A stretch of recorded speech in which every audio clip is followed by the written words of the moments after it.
Messi, Messi, Messi, Messi, Messi, Messi, immens Messi, encara Messi, encara Messi, encara Messi, encara Messi, encara Messi, encara Messi, encara Messi, encara Messi, encara Messi, encara Messi, encara Messi, encara Messi, gol, gol, gol, gol, gol. Allahu Akbar, Allahu Akbar. Nak pergi mana? Kan dah azan, nak pergi solat lah. Alhamdulillah nak pergi masjid tu dah bagus dah. Tapi tu, kenapa pakai baju lambang salib? Haram tahu tak hukum dia? Sebab itu termasuk kita mempromosikan, menzahirkan syiar agama lain.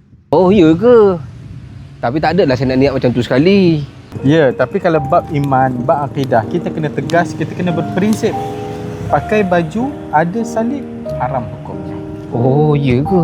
Maknanya kalau solat tak sah lah.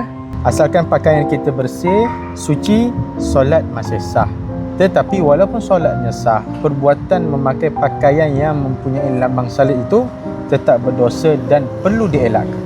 Alhamdulillah dapat ilmu baru. Dah korang, jom tekan button follow.